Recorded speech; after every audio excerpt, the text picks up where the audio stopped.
interview. And in this episode of Director Discussions, I am honored to sit down with the man, the myth, the legend. He's real. He's sitting right in front of me. It's the amazing Jim Mickle.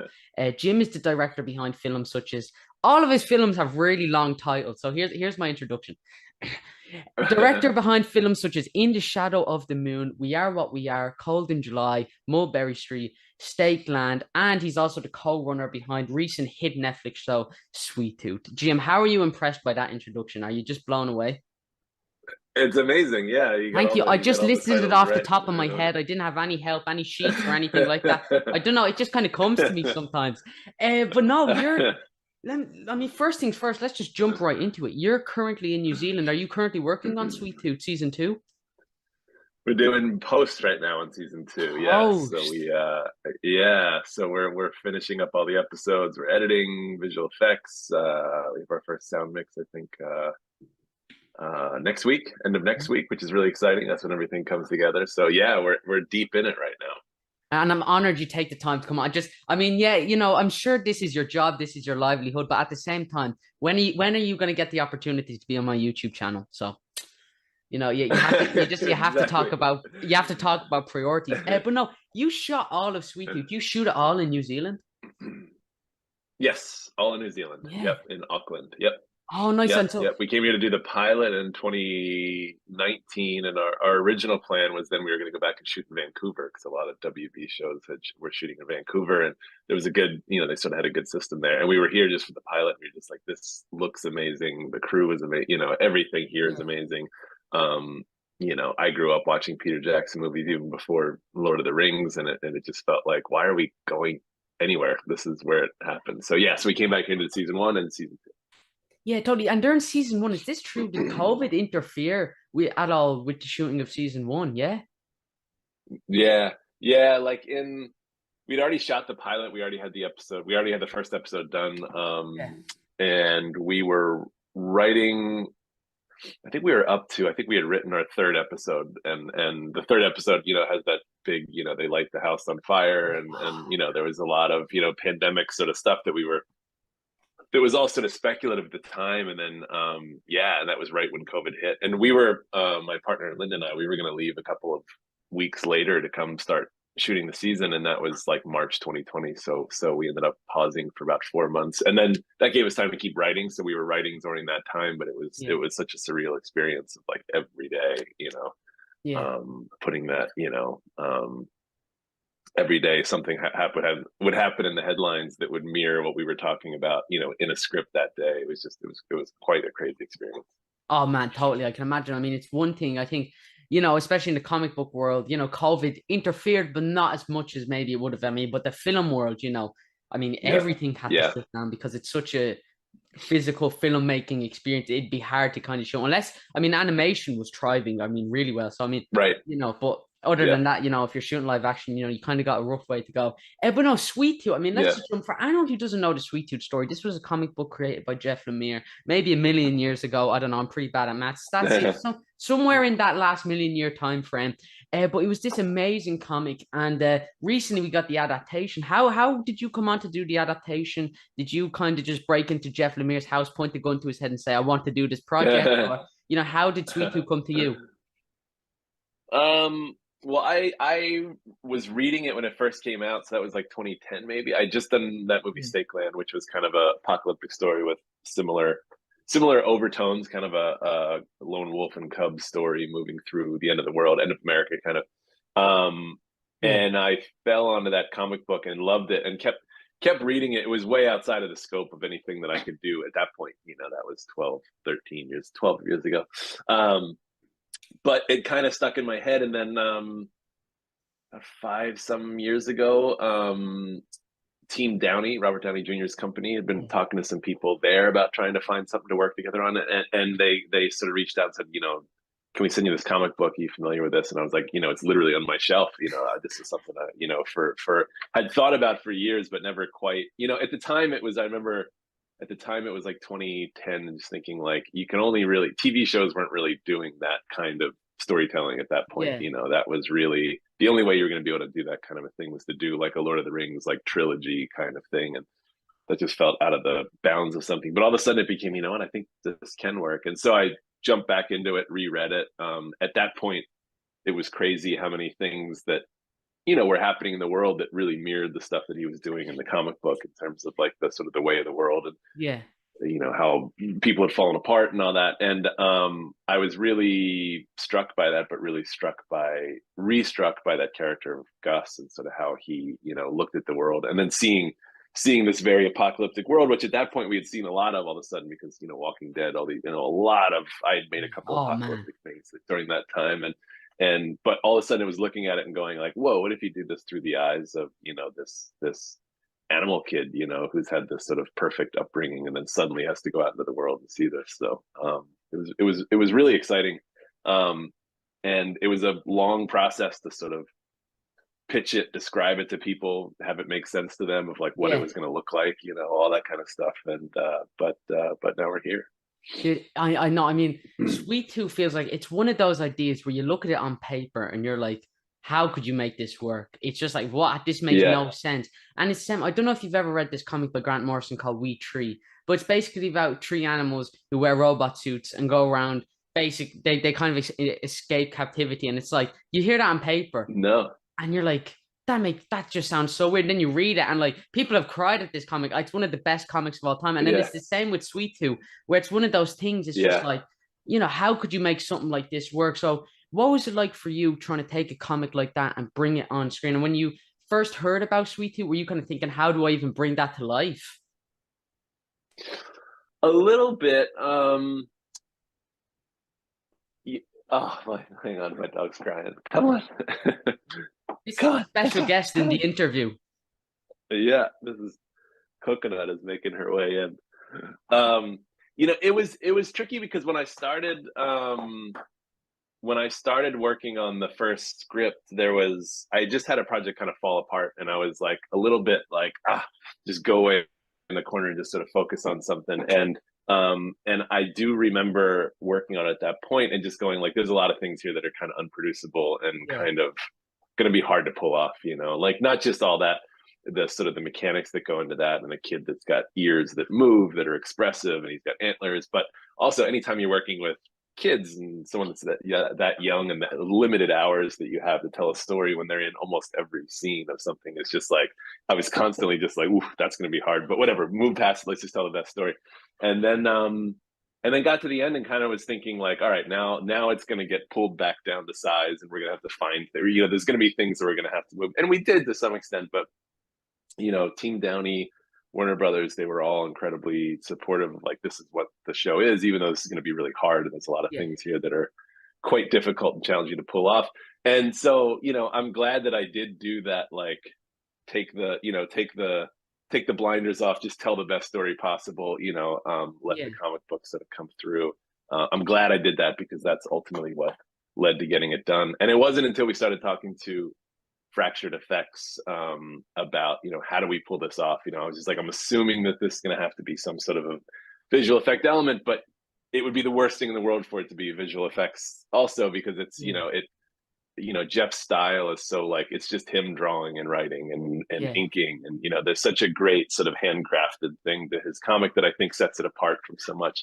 And it really felt wrong to then come in and try to give it this very glossy kind of approach. And so it was actually Fractured Effects that were like, I think we can actually do all this like old school Jim Henson, like we could fully do puppeteered ears and all that. So yeah, that's a full rig that sits on his head, and he's got, motors tucked into his costume that are pulling it, and then there's a puppeteer that sits by the monitor who just all day is just just these subtle little movements and following his performance. And even when Christian, he's like sitting, making his ears go, it's amazing. But it's a lot of work for Christian, because he's got to sit, he's got a lot of makeup time in the morning, and it's a whole machine to get him ready, and it's pretty cool. I assume as a director, you're like, the ears, you're just not working for me. Give me emotion. And the puppeteers are just tired. I assume you basically pay, if you pay people to just stand above the camera and just kind of get string and pull the ears up and down. And I mean, that's as far as it goes. But no, totally. I mean, another thing I love about Sweet Tooth is that it's the most pessimistic, optimistic comic I've ever read. It's just so pessimistic and so optimistic. If you kind of understand what I mean in that, it's just the best of both worlds. Like, there are these characters who in this post-apocalyptic world are cruel, and yet it's such an upbringing story. You can't help but come away from it. And Gus, I mean, Gus is such a huge part of that. You watch Gus and you're like, he's kind of, his viewpoint is just so infectious. You can't help but feel uplifted. Is it hard for you to balance that, dichotomy and that contrast between being too dark and also kind of being too jovial, or can you manage that? Yeah, it is. It's a thing that we've had to get right along the way. Originally it was, I think people would read the comic book and say that the comic book is darker because it kind of, it plays up, it plays up the sort of the dark things that happen when the world falls apart and what human beings turn into and all that, which we definitely do too. I think, but there's moments in the comic where I think Jeff Lemire's got a huge heart, and I think that comes through the Gus character. And that was the thing that I tried to latch on to a little bit more was that side of things, which was really also just, the world had changed so much and the world had gotten darker, and it was like, man, I don't know that I want to just shine a light on just how much, we as human beings suck, for, every week for, years. At this point, it's been years and years. Wait, we suck? What? We suck? This is news to me. I thought the world was a lovely place. Yeah. And so it kind of became about latching on to, at some point I remember, describing to someone early on of like, Gus is like that little security blanket in a storm and a tough time that, is like, if this kid can sort of see how tough life is and tough the world is, but continues to sort of push through and has hope, which the character does through the comic books, and we sort of focus on that and really lean into that. I think that there's a new sort of flavor of dystopian kind of storytelling that could come out of this. And that's where a lot of that came from. But it is a balance, because it is, there's times where you push something and go, man, this is going to be too big. And then in the context, it winds up being just right, and there are times where even in season 2, Christian, the actor that plays Gus, he's grown up, he's getting older. And at this point, our adventure with him will be 3 years or something by the time all said and done. And that's such an age where, he's becoming 9 to 13. You look at Stranger Things, you see shows like that where, the younger characters grow up really quickly. And so we've also tried to match that a little bit with Gus, where it was like things that would have been a scene that would have played perfectly well in season 1 suddenly they feel too young in season 2. And that I think has been really interesting, is that as the character gets to grow up, the show kind of grows up tonally with him. So that's been really, really fascinating as we put it all together. Yeah, and something I love kind of about Sweet Tooth, and like this is something you did so masterfully in the TV show with characters like Singh, who are, I mean, they're so interesting because they're flawed characters in a flawed world, but it's like they're not all good, they're not all bad. So you as the viewer, you don't know where to put put your loyalties into these characters. Do you find that more fun? Because obviously I don't want to spoil it too much. But basically, Singh is a character who, to save his wife, he has to do some dodgy things. We'll say that. I mean, is it fun for you as a creator, as a director, kind of, pose those questions about who to root for? And, in a world like this, the truth is not everyone's good, not everyone's bad. Is that something that appeals to you as a director and as a storyteller? Yeah, definitely. And that's something I think you can do in episodic storytelling. That's harder to do in features, because you only get so many scenes, you only get so many moments to sort of play that. And in a series, you get to actually build, the character Dr. Singh. I think you don't actually meet him in the comic book until maybe 7, 8 issues in or something. I forget when it is, but we introduced him right at the top of the show. That was one thing I kind of wanted. He becomes such a big character, and it was like, I don't want to just meet him sort of when he's at his final arc of his story. I kind of want to meet him at the beginning and really see how he got to be that way. And as we did, as you start to go through, it's like you find all those little human beats about him. And then Adil Akhtar, who plays Singh, is such a wonderful human being, and his humanity comes through so much that you then have to write towards that. Like you can't. Every time we think that we can sort of push him one way or the other, you realize like, no, you have to ground this in who that guy is as a human being, as a person. And that's what becomes really fun about his character throughout, is being able to just constantly complicate his life and just put him sort of in the worst couple week span of his life and see what you get out of that. Yeah, totally. And so let me ask you this. Is there anything from the comic that you wanted to keep in or you just didn't get the opportunity to in this show? And I know obviously you can't talk about season 2 much, but is there anything that you wanted to keep from the comic that you just couldn't fit into the show or that you just didn't get the chance to yet? Um, it's a good question. You know, there's some surprises. The end of season 1, for example, if we had followed the comic book, you know, exactly as it went, it was a different relationship between between Gus and Jeopard, and Jeopard Oh, really yeah. betrays Gus in a huge way. And I remember that being such a monumental moment when I read it. And when I reread it, I remember going, oh, wow, that's the thing that I really remembered from that. But it was one of those things where the story that we had created, the rhythm that we had created, the characters and the relationship, like it didn't. You know, I fought for a long time to try to make that work, and it just didn't come together the way that it would have. It was one of those things that was like overly simple. It would have been a cool twist to have Jeopard turn up and completely betray Gus and turn him over. It would have been a cool twist, but it wouldn't have worked in the way that we had kind of told the story up until then. So there was one of those moments where it was Yeah. like, I think we made the right decision. I think we played it the Yeah. right way. But there is that thing of like, there's a thing that you want to restore. There was a moment that really stuck with me. But I mean, I think that's the beauty of adaptations, you know, is that there's always, if you go and read the Sweet Tooth comic, it's like a whole new, um, you know, it's like a whole new version of that story with those same characters, those same themes, those same issues, but they're going through different things, and it's kind of told in a different way.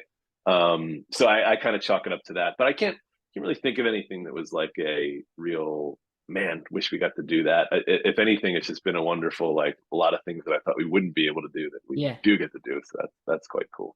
Yeah. And so now let me just ask you a super serious technical question. Is Bobby your favorite character from Sweet Tooth?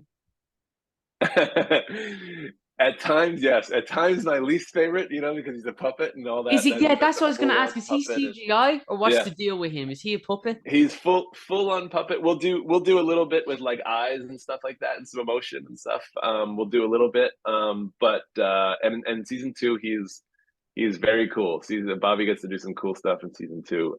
But no, that was another one that was like a full, you know, if we have these ears from Gus and they're all animatronic, like how do we create this Bobby character and do it, you know, as a full puppet? So he's, you know, there's it's amazing what those people do, and sometimes it takes like 4 or 5 people in one shot to be able to control him and do everything that he does. And you know, there's hand rigs, there's all this stuff that becomes quite complicated. But you know, again, like you know, I grew up watching Gremlins and you know, Dark Crystal, and you know, that kind of storytelling. So it's such a treat, I think, to get to do a story with that kind of a practical character brought to life like that. Yeah. So are Very you cool. confirming in season 2 we see Bobby riding a motorcycle just shooting people with 2 like Uzis in his Yeah, hand? yeah. That's an exclusive on the Daniel Fee 33 YouTube channel. This is how I get my article because I don't do it for the passion of comics. I do it for commercial gain. If that's what anyone should For the take away. clicks. If that's what, yeah, that's basically. I figure that's a healthy outlook to have on life. You know, but no. Yeah, So also, let me ask you this. You know, I don't know. Obviously, I don't know if you can talk about this too much, but is it true that you're adapting God Country? yeah, yep, Yeah, totally. I yeah. mean, Do you are know you that looking forward comic? to that? Yeah, the Donny Cates. It's amazing. Are you looking forward to working on that? Yeah, I am. It's been with me. I read that a couple years ago, and kind of just fell in love with it, and it really stuck with me. Really stuck with me, and yeah. So I've been working on that while we've been doing this, which it's been hard because Sweet Tooth is like really takes your entire life, every minute of your life, really. When except when you're here doing this, it really takes like every moment of your Yeah. life. But God Country is something that I get to work on in whatever downtime there is, and yeah, I just love it. You know, Sweet Tooth is like I keep kind of saying Sweet Tooth is like a story about, it's a story about growing up, you know, Yeah. and God Country is a story about getting older, I think, and in the same way, with that same sort of fairy tale kind of outlook to a really heartfelt, you know, human story, I guess. So Yeah. yeah, I can't wait to do that. That's hopefully what I'm doing next. Oh, I'm so giddy for that. That's a feature, right? You're planning to do a Yeah, feature? yeah, Yeah. Yep. Oh man. Yep. And the artist of God Yeah. Country, Jeff Shaw, is one of my favorite artists. And Oh, he's beautiful. amazing. Yeah. And he's an immense. I got to chat with him over email before, and he's just such a nice guy. But yeah, I cannot wait to see that. Oh, nice. You're the perfect director to work on something like that, man. So I'm really Thanks. like, yeah. Thanks. But no, Yeah, so obviously, I'm really looking forward to it. dude, we cannot wait for that. I can definitely say that. But as you know, a director, you've also done features as well. What was it? I Yeah. mean, you've done TV with Hap and Leonard. That was your first TV work, I imagine. So what Yeah. was it about making that? Because this was what was it about going from features to co-show running a TV show that you wanted to do? Because I mean, and I imagine directing features is completely different to directing, TV. Completely. Yeah, completely. Hap and Leonard kind of came not by accident, but the opportunity, I guess, really sort of came out of the blue, which was wonderful. But I made, I guess, 4 independent films, directing and co-writing, and just love that experience. But you could tell even during that time that like the industry was changing so much. Like those opportunities to get to do that kind of independent storytelling was getting tougher and tougher. Especially when you're trying to do genre stuff, because there's a real ceiling to what that becomes, and then it's like the next step becomes, Yeah. tentpole movies, and there's very little bit in between. That's one of the things I really regret a bit is, I think I grew up in like the 80s and 90s where there was like that was a thriving sort of, there was a whole span of times where you had the Kurt Russells of the world doing these really cool movies, and doesn't really feel like that kind of stuff gets made anymore. A little bit more now with Netflix and that sort of thing.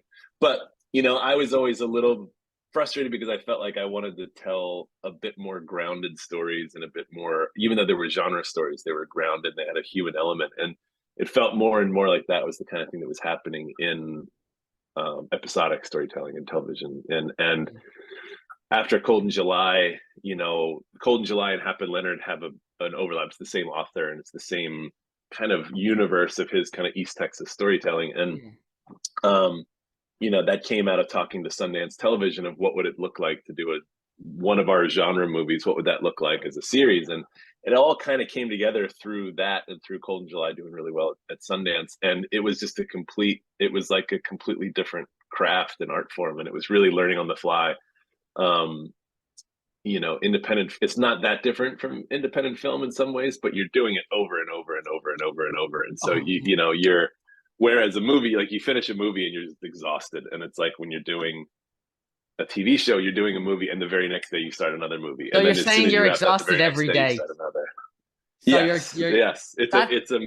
It's a marathon at sprint pace, multiple marathons at sprint pace. But Hap and Leonard was, that was a wonderful experience because it was a small enough show that we got to kind of come in and figure it out as we went, and figure out what that process was and how to do that. And then season 2, a guy named John Worth came in and show ran the second season, and it was such a blessing to get to learn from him and work from him, because he had been in the business for decades, and it was seeing all the things that I thought that we sort of understood how to achieve things, creatively, but also just the practicality of like what it means to take actors somewhere for months, and and create this sort of enterprise, was really educational. And so did that, and then got to, at that point I was a little bit tired of the TV thing and the grind because it was so tough. And then we got to do In the Shadow of the Moon, which was so fun because it was just like, now we're just going to do a movie. Now we're going to go back to doing like, this isn't a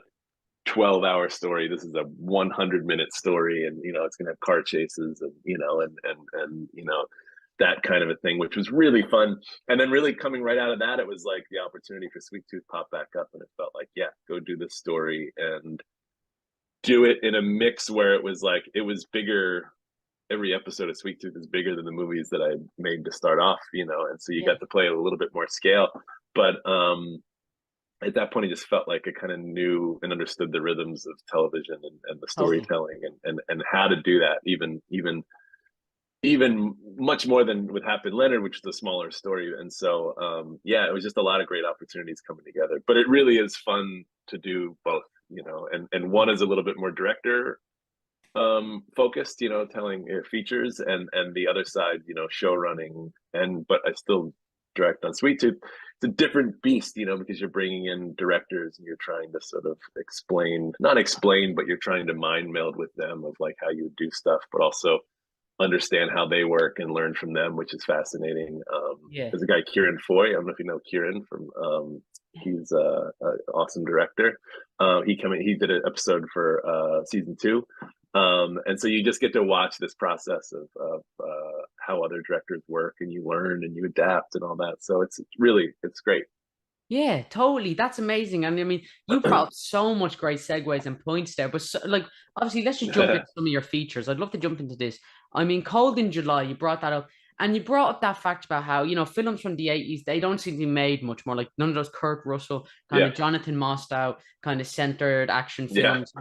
And so you brought up that point and you described, I know, Cold in July in a few inches as kind of being your love letter to 80s action films. Would that be yeah, a fair description of the film? yeah, yeah. Absolutely. Yep. Yeah. Yep. And so where does That that kind come of like from? 80s, 90s video story. Well, I grew up watching, didn't have streaming. And so you'd go, What? No Netflix? I'd go on, and no Netflix. So you'd go on a weekend and you'd go to the video store and you would rent whatever was in, and there might be one copy of whatever. And so, that experience of like finding it, oh, what's the new release this week? They might have 3 copies of that, and you go home and watch it. And that was my sort of growing up experience. That was how I, saw The Thing. That was Evil Dead, Oh Dead yeah. Alive, Peter Jackson movies, like all those where that was my experience of doing that. And there's something that sticks with you a lot more than it does, I think, now with streaming, which is tough. But there were, if you rented something that you loved, you'd watch that, you'd go rent it, and you just keep watching it, keep watching it. I did that a lot at that time. So, and I felt like when I read Cold in July, the book, it felt like that experience. Like it felt Yeah. like reading one of those movies of like, yes, love this. So anyway, so that was kind of I wanted to make something that really conjured that feeling of discovering a cool 90s, Yeah. straight to video action movie. Yeah, totally. And is it true? I don't know if this is true or not, but did you shoot it 7 years after reading the book? Yeah. So Yeah. did it take you Yeah. 7 years to make it, or is it just you just read it and then It you did. only got interested in it later on? No, I read it and got it. It was interested right away. I read it in one sitting. I went home. I started reading on the subway home from the bookstore. I literally got home, kept reading it. It was like dinner, kept reading it, then finished it in the middle of the night and was like, the first thing I wanted to do was turn it over and read it again. Because I was so sort of adrenaline fueled. I could kind of see the movie. It was a cool experience that rarely happens. And Yeah. um, we just finished Mulberry Street. We were still sort of putting the finishing touches on it. It was about to premiere. We met with Joe Lansdale in Texas when we were there for South by Southwest and talked to him about it. And we wanted to make it right away. And it took so long for anyone to really want to give us the money, give us the budget to do it, even though it was a very small movie, because it wasn't really a horror film. It wasn't really the kind of things that we're selling at that time. Again, this is a different time for the business, but there was just a lot of like, people, you get so close. I mean, there were so many times, 3 or 4 times, where you're like, oh, I think we're going to make this summer. I think we're finally going to make this. And for whatever reason, the money would fall apart, or this would fall apart, cast would fall apart. So it was just, for a long time, it felt like the thing that was never going to happen. And then suddenly one day it really came together. So, but it was Nice. good because that whole time it gave us really time to, again, sort of learn the craft. I think if we had gone out and made that first version, I think it wouldn't have been as good as the version that we made. And so I hate to say it was worth the wait, but it was that sort of thing. By the time we did make it, I felt like I actually kind of understand what this is Oh, now. nice. And so obviously this was an adaptation. You've done adaptations before. When you're doing an adaptation, is there a certain level of respect and love and for the novel you have to have coming on? And there's obviously a level of it'd be great for you to just say, oh, I can just kill this character stuff. But if that doesn't happen in a novel, you kind of have to say, well, is this what the author intended? Yeah, So is there kind of yeah. an element there of struggle when adapting something to the big screen? There can be, yes.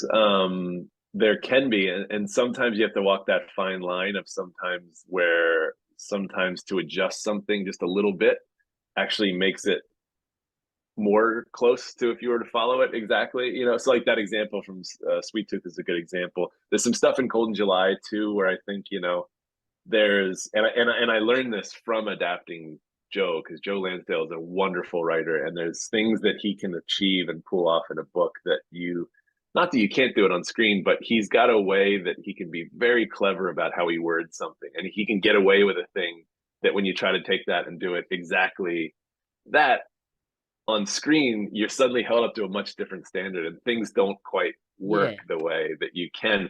And part of that is like he's got a way of describing something that you understand that it's a tall tale. You understand that it's like it's a bit of a campfire kind of a story that sometimes becomes a little bit too literal when you try to translate something. So that was a constant game of trying to, even if something wasn't exactly the way it would have happened in a Joe Lansdale book, you wanted to create something that felt like it was felt like the kind of tone of that way that, In that the would same happen in a way vein, that we could kind pull of. that off. In the same vein. And in a way, I feel like, I think Joe would probably disagree with us, but in a way, I feel like that allowed us to be more successful in adapting him than if we had taken things sort of literally. Sweet Tooth is a little bit the same because there's also a thing that Jeff can do where he can be very minimalist at times with like his artwork in a way that, there's a way that you can leave certain things out and you can kind of be lyrical and magical in a way that when you try to then achieve that literally and you're suddenly shooting a real thing, you realize you can't quite achieve that. So that's part of the process, but I think you have to love what it is that you're doing. I don't understand how you could ever do something or adapt something if you didn't really love it. I can understand if you were like, if you read something and you were like, there's cool ideas here, but this is crap. But there's cool ideas where you could say, okay, I'm just going to take those ideas and just redo it. I can understand how you could maybe do that, and maybe not loving it would give you the sort of the freedom to take it and turn it into something else. But I think you have to love it, and I think you have to come away wanting people to finish a movie or a TV show and have the same feeling that you took away when you read something or watched an original, if it was like a redo of a movie or something. I think you'd want that. Yeah, totally. And I felt like obviously I feel like there's just so much love behind all of your adaptations. I feel like it's such a obviously an element of respect, and you can really see that you still manage to do something new with stuff like that. And so let me ask you this, when you've done all these kind of genre-based films, is it hard for you as a director to not fall into those traps and cliches? Because you've done a horror film, an action, kind of a sci-fi. And so is it hard for you to kind of not fall into those cliches just as a filmmaker and as a storyteller? Yeah, very much. I think that's one of the things that's been really fun about Sweet Tooth is it's a little bit of a lot of different genres. There is action, there is adventure. I think we've incorporated a bit of Indiana Jones style kind of fun to it. That there's another thing that I grew up that isn't. It's a part of the comic book, but I think we really play those elements up. So I think that's one of the fun things, doing horror movies, especially when you're doing low budget horror movies, and you're doing it a lot and you're doing it, I think we've done 3 at that point by the time we did Cold in July. There's a certain amount of bag of tricks that you have that you're constantly trying to grow, and you're watching other, especially if you're a big horror fan, like I am, you're watching other stuff and you're watching how other filmmakers pull off certain tricks. And I do feel like by the time it made 3, I kind of felt like I kind of, not that I've exhausted my bags, but I'm like, I kind of need to step away and sort of refill the bag and refill, like, how do you pull some of these things off in a way that's surprising, or certain camera tricks or whatever. And that's been really fun. And getting to do Sweet Tooth was also, I never thought that I would do anything that was like kid focused or like family kind of focused. I never thought I'd do anything like that. But suddenly when you're doing that, you're sort of like, wow, this is a whole new kind of language and a whole new flavor. It's like getting to paint and you get like a whole new palette to play with. So that's been really fun, and I hope it means when I do go back and do that sort of things, that you come at it with a whole new perspective. Are you saying you wouldn't describe We Are What We Are as a family film? I feel like that's just one of those things that you can enjoy with the whole family, I mean, if you can overlook the cannibalism, then I guess it's okay. That's the method. But no, they're always about family. It's whether they're for families. But another film I'd love to talk to you about is In the Shadow of the Moon. I mean, you touched on this a minute ago about kind of that being one of those films where you're like, yes, this can be 100 minutes, this can be 100-page script. I can really, do something with this. Can you kind of expand on that point you brought up there? Yeah, I think, we were doing HAP and Leonard, which was shooting very, very, very quickly. And to be honest, there was a lot of times where you're like, I know we want to do this. I know this would be the cool thing. I know we don't have the time to shoot it, or we can afford to do that thing. And so you're always kind of looking to go the other way, which is part of filmmaking, is you're constantly going like, what can you actually achieve? And with Hap and Leonard, there was a bit of a ceiling, but it was fine because that was the story that story was. But I read the script to In the Shadow of the Moon, and it instantly felt like the kind of thing that I wouldn't have come up with myself or written or co-written myself. It was just there was a certain kind of high concept storytelling that Greg and Jeff, I think, really they pulled off a thing that those two guys do really, really well. They can really think things through in an incredible way that would make my brain fall apart to do. And so coming into that, and it was inspired by so many of the kinds of movies that I'd like to do, and the science fiction angles and all of that, and also the procedural sort of murder mystery kind of stuff, all stuff that I love to do. And it really felt like a big bag of those to play with. So there was something that was really freeing about coming off of Hap and Leonard and getting to say, like, all right, we're going to go make this movie now. And we have almost the time to make one movie was the time that we'd had to make one season of Hap and Leonard. And so it was still not a big movie by any stretch, but it was bigger than I got to do. So it was the whole new, tools and ways of telling that story that was really fun. Yeah, and what I loved is that it wasn't necessarily bogged down by that high concept script. Like, it's such a smart film and it's incredibly genius. And I feel like it's getting harder to do new sci-fi because like there's just so many great ideas being done. So was it a struggle for you to come on and still come up with something new just as a director and still manage to make a really unique film in of itself? And also, it is kind of, you could say it's time travel, but it's not bogged down by that. It's more of a character driven kind of mystery film. Would that be fair? Yeah, definitely. Yeah, and that was, I think, the trick with that film was, I think, a lot of stuff that I gravitate towards or wind up doing are things that do start in a sort of very grounded, human, sort of heartfelt way. Like, I think stuff that I do is filled with a lot of heart. And here was a concept that, if done the wrong way, could be very not synthetic, but there was a way that it could have been too cerebral in a way. And I think that was the challenge with that film, was always trying to find a way to bring it back down to the sort of the emotional sort of human storytelling, which is what I loved about it. Was there's a version of that movie that could have been a $1 billion high spectacle kind of a sci-fi film, but it was told through the point of view of this one guy, and this very kind of blue collar guy who was seeing this story happening around him, but it was telling it through his very sort of narrow window, which is what I loved about it, was that point of view that I think into that kind of a story. So, but it was a trick to pull off. It was a trick to get those elements right. And I had a lot of fun. It was the first time that I did something that I hadn't written. I ended up writing some stuff on there, writing some scenes on there, but it was the first thing that I hadn't written or co-written, and to be able to go in with those guys and sort of crack those elements was really was a really fun experience. Yeah, and so would you describe it as kind of an educational experience because you were shooting from someone else's script? Yeah, really?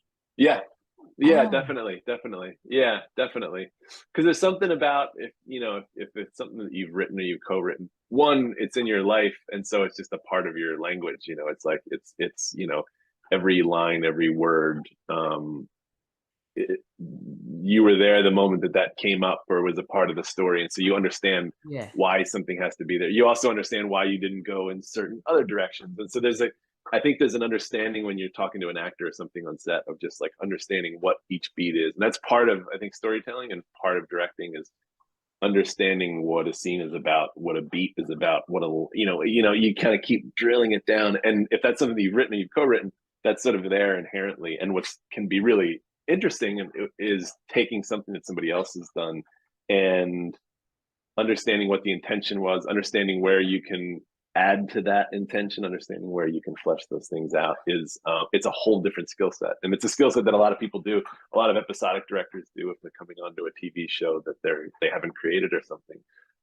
But it was a cool exercise to do that, really. And those two guys are great. They're awesome to work with, and they have a couple other things in the pipeline that are also really exciting. So awesome. And so, I mean, we just brought up a film there, so I'd be remiss if I didn't bring it up, but We Are What We Are. It's this really fantastic PG family film about, basically, a family that just really loves eating meat, human meat in the same vein. But listen, no one's perfect. We can't have everything. What was it like doing We Are What We Are? Because would it be correct in saying that's a remake of a different film? Yeah. But I also feel like, so that even though it's a remake, it's still so much its own thing in a way. Yeah. Yeah, definitely. I mean, that's a perfect example of what I was talking about with adapting. So that was there had been a Mexican film called We Are What We Are, that I remember hearing about and being very jealous, because I remember thinking like this was really a very classy family melodrama, yet it happened to have this cannibalism backdrop. And when you heard about it, you knew that it was this movie about a family of cannibals.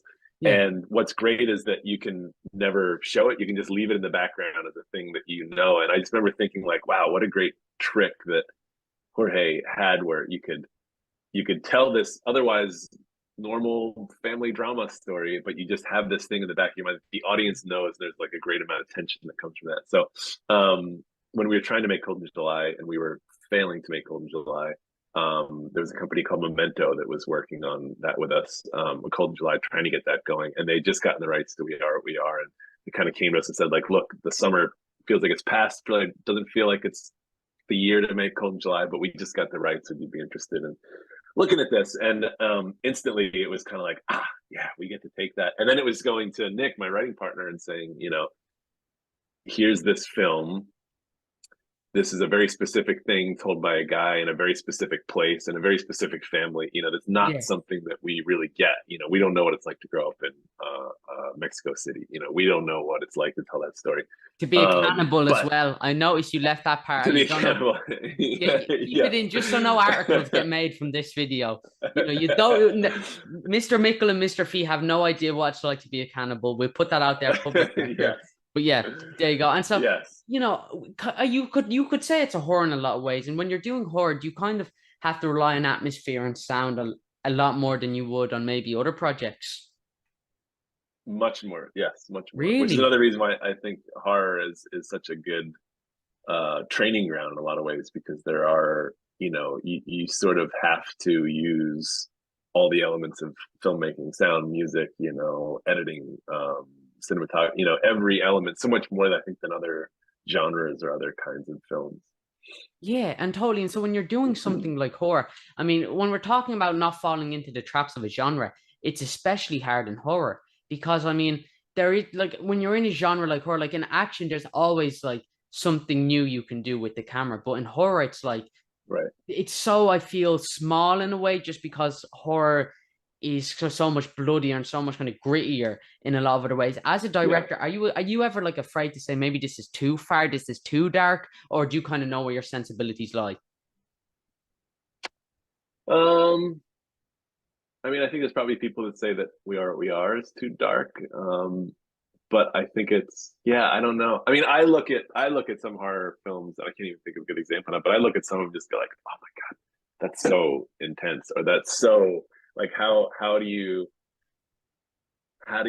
that director must be really I don't know, sinister in a way to sort of to come up with that or put that there, and to put that on screen. But at the same time, those oftentimes are the ones that make you the most squeamish or the most like, Yeah, especially when they one up each other so much. Horror films can one up each other so much. So,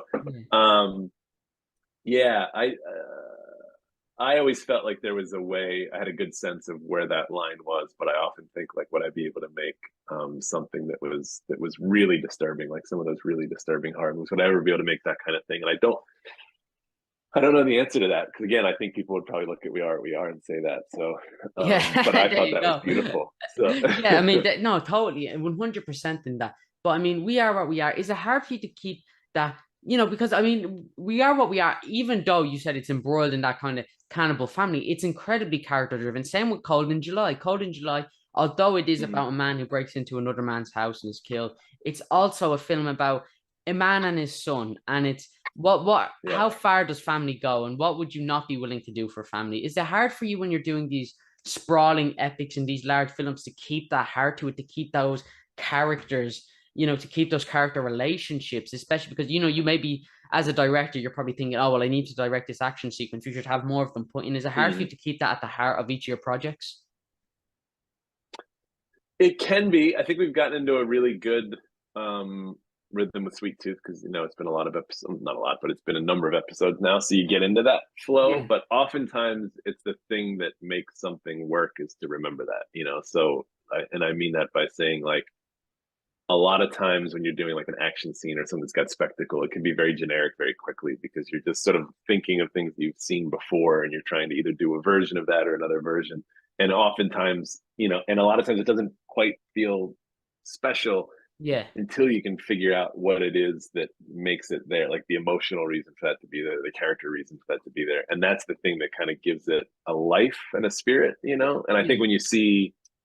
when you see stuff that feels really generic, or you see stuff that really feels like, all right, that's cool, or that's well done, but I kind of don't care. To me, that's always sort of the answer. It just doesn't really have a dramatic point of view behind it. Yeah. And so I've really come to enjoy that. Is like when you're working on something, you put something together like that, it's not quite working, and then you realize what the dramatic point of the action scene should be, or a spectacle moment, or horror. Like what's the real character dilemma that sort of infuses that, and that I think is when stuff really comes to life. Yeah. It's not easy, but yeah. But listen, you manage. You make it look easy. That's what's important. You make it look easy. But one of your Yeah, thanks. but one of the last two projects I'd love to touch on before I let you go is STAKELAND. I mean, for anyone who doesn't know, this is kind of, I guess, could you say it's in the same vein as Sweet Tooth because it's kind of Yeah, post-apocalyptic? Would that be fair yeah, to say? Yeah. yeah, So, I mean, how did STAKELAND come definitely. about? That was, we had made Mulberry Street, and that was when we were trying to make Cold in July first. Nobody wanted to do that, and so we were sort of sitting there with the script, going, "All right, well, what else are we going to do?" And Nick D'Amici and I were really frustrated. And at the time, I went and I worked on a friend's film, and I sort of fell back in love with that independent spirit of like, let's just go make something. Let's just go do something. Let's stop trying to wait for someone to drop $1 million in your lap. Let's go make something. And at the time, I just moved apartments, and I was looking for. I didn't have cable. I didn't have anything to watch at that point. Again, this is kind of pre-streaming, and I was looking for like webisodes. I remember looking for something that kind of gave you that, a little bit of that episodic thing, but Yeah. online. And I did kind of stumble upon some, but it was the beginning of webisodes kind of being a thing. And I remember going to Nick D'Amici and saying, how do we, let's do that. Like we're having a hard time making a movie. What if we just went and made these like 10-minute kind of short films that could come together? And we started talking about it. And literally the next morning I went home and I woke up and Nick had sent me this, like the first 10 pages of STAKELAND as a webisode, what became like the intro to the movie. And I read it and I just loved it. But by the time I read it, he had sent me like 2 or 3 more of these, and he was just cranking out these wonderful little short stories of this vampire hunter that meets this kid, this orphan kid who the world has fallen apart and it's taken over by vampires. And they're sort of traveling along, and he's just killing vampires, and this kid is kind of growing up sort of in his footsteps. And it was just beautiful. I remember he wrote one that was that had nothing to do with vampires, but it was all just about coming in and meeting this young girl, and it was the only other like human girl that he had met, and he sort of had a crush on her, but in that sort of like 12-year-old kind of a way, and Yeah. it was a really beautiful story. And suddenly we turned him to Larry Fessenden, who's a producer and an actor and a filmmaker that I really love and admire. And we sort of gave him to him, and he was like, dude, make this into a movie. Like this is, and so Nick went away and took all these wonderful stories and he folded it into a script, and we read it and we were like, that's awesome. It kind of feels just like 10 short stories back to back to back. And he went, Yeah. okay, literally went away for a weekend, and he just came back and he just managed to tell this full beautiful story that had this like road trip sort of element to it. And I kind of saw this very Terrence Malick kind of way to tell the story that was really, again, it was a horror movie, but there was a way to do it in this really elegant kind of lyrical, even poetic way, even though it had these big kind of vampire action scenes. And we made it, and I think that's what came out of it. Nice. And did that process inform Sweet Tooth in any ways, just in terms of inspiration and kind of visual style? It did, but I feel like so that was all like 2010, which was in reality we were finishing that movie right as Jeff was kind of starting Sweet Tooth, and I Yeah. feel like that whole era, like when I look back at that, we premiered STAKELAND, and by the time it came out, Walking Dead had come out as a TV show, and The Road, Really? Cormac McCarthy's The Road, had all come out in that same. So there was a pool of something at the end of like 2009, beginning of 2010 that I think was this very apocalyptic storytelling kind of a vibe. And I feel like they all came from the same thing. Like, I think we were all sort of drinking the same water or thinking of the same thing. And the worlds all kind of look the same. And I think this is a bit heady, but I feel like that was sort of an end to, like, when we were looking at how STAKELAND should look, like we were looking towards the Depression and sort of like what it looked like in the Dust Bowl, like the early 1920s. And you were looking at, it was always like crumbling brick and all this stuff and how that sort of fell apart. And when I looked back at the Sweet Tooth comic, I was like, this feels like it's a part of that same stew. Like, it feels like it's that same kind of end of the world, kind of dusty, rusty kind of a thing, post-industrial kind of a thing. How do we find a new flavor? Like, I don't want to do that just 10 years later and just do the same exact thing. How do we find a new thing? And really, it kind of became about looking at, well, in reality, like, nature would thrive. You know what I mean? Like, nature would pop up and it would be amazing and it would be green and it would be lush. And as the show came along, as Sweet Tooth came along, it really became about, like, what if the apocalypse was not a place that you're like, oh, looks kind of awful, but what if it was a place that you, like, kind of wanted to go to? Like, you'd look at it and you go, like, that world looks amazing. Like, I want to go there. And that's kind of where it came from, was, you know, what does the apocalypse look like in 2020 as opposed to 2010? And landing here in New Zealand, I have to say, was part of that, because this New Zealand looks like a fairy tale version of America. Like, it looks 80% American, but then it just has this thing where there's, like, the trees are a little bit bigger, they're a little bit more beautiful, there's a little bit more lush, there's a fairy tale flavor. And that became a part of the DNA of it. And it was like, well, do we want to move away from that? I was like, no, we actually want to lean into that. We actually want to make it look like America fell apart, but it actually regrew and allowed nature to come back. Yeah, that's really fascinating. That kind of idea of, you know, something falling and then something beautiful coming from that, you know. And I think nothing's better than in post-apocalyptic films. But no, the last film I'd love to touch on before I let you go is Mulberry Street. Well, is this your first feature? Yeah. Yep. Wow. Okay. So I mean, let's end it by talking. Well, let's end it by talking about the start. Mulberry Street. So your first feature is a zombie film. Let me ask you this: what's wrong with you? What's wrong with you as a filmmaker? I mean, is that the most daunting thing ever to come onto for your first feature, having it be a zombie film? Yeah, but it's also kind of a rite of passage in a way. You know, I think, you know, I grew up, again, Peter Jackson was something that I just loved his movies. And if you look at, like, Bad Taste and Dead Alive and his first stuff, and then, you know, whether it's George Romero or even Sam Raimi, I mean, not that Evil Dead was a zombie movie, but kind of zombie. Like, it's just one of those, it feels like a rite of passage for when you're trying to do that kind of a story. And it's like, what can you bring that's new to that genre, you know, especially when you don't have a lot of money and you're just making a first film. So, yeah. Yeah. And so how hard was it for you not only to come on to a film, but also do something new with the zombie genre, which I feel we're talking about horror. It's hard to do something new in horror. It's even harder to do something new with zombies, because you look at all the great minds that have done zombie films. It's kind of like, well, how do I do a film better than how they have done zombie films? So is it hard for you not only to come on and do something new, but also do it on a low budget? Was there kind of, how hard was it to balance those two aspects of it? They kind of informed each other, really. I mean, the first version of Mulberry Street that we were going to try to do was a much more, felt like Night of the Living Dead. Like, the first script for that felt very much like that. And it was actually Nick and I, you know, again, Nick wrote this wonderful zombie movie that was a lot of things that you've seen. It was in rural Pennsylvania. We were going to shoot it where I had grown up in, like, farmlands. It felt like that, but in hindsight, it would have been like a lot of other zombie films. And then we realized we didn't have a lot of money to travel anybody out there, so we sort of had to shoot it in New York City if we were going to do that.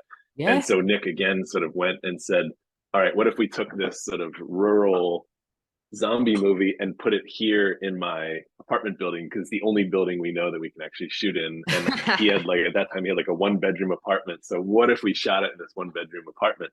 And that meant you had to sort of change every element and who the characters were. Like, suddenly it wasn't like this roadside diner waitress. It was actually, like, at that point, Nick had the bar across the street. So it was like, okay, the bar, it was actually the bartender. So it became, all of a sudden, it became this much more New York story.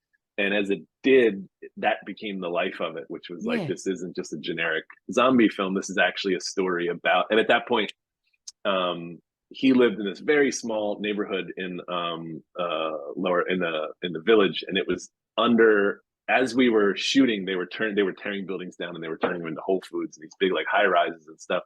And it was, the city was really changing very quickly.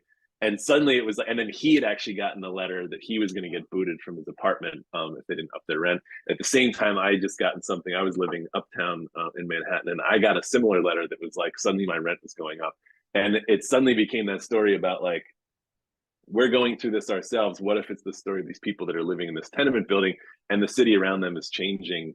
And that's kind of a metaphor for, you know, these zombies that are really attacking them. And that became the way to do the movie, where it was like, we, even if we didn't have a lot of money, even if we couldn't pull off every zombie thing we wanted to, there's a story here that actually kind of touches on a very human thing that we all go through. And that was really, that was the thing that sort of informed really how we've told stories ever since, was like, there's a generic version of this, but here's the thing, that we can actually tell the story that's about us just trying to live in a city that is constantly changing and changing too fast. And yeah, that was kind of the birthplace of that kind of storytelling. And was it hard for you to kind of make a good film despite those restrictions? Like, obviously, if you're working on an ever-changing film, you're changing it from bartender to, you know, from a diner waitress to a bartender. Is it hard for you to kind of still make all those changes and still make a good film from that?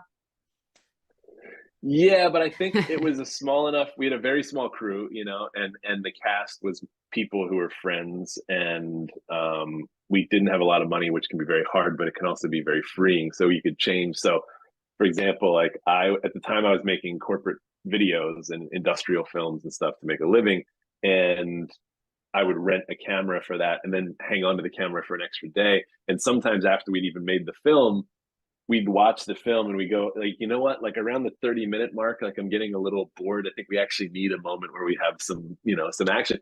And we would like, I remember there was a couple times where we would actually go in, I'd bring my sister in, and Nick would bring one of his friends in, and we'd like stage a scene in an alleyway, and we'd just go out and we shoot it guerrilla style. We just go out with this camera that we had rented to do something, and we'd shoot, you know, an action scene, or we'd shoot a scene of, you know, Nick running through Manhattan, you know, at night, you know, trying to frame up so you don't see that there's people walking around, but you're shooting towards the tops of buildings and it looks like it's an empty city.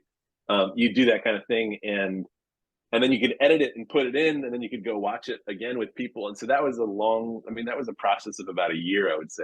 We were editing that movie, and you'd watch it over and over, and you'd see the rhythm and how it played with people, and you could understand how they would see things. And so it was a process that really evolved. It took a lot of time, but I think it was almost like another film school in a way.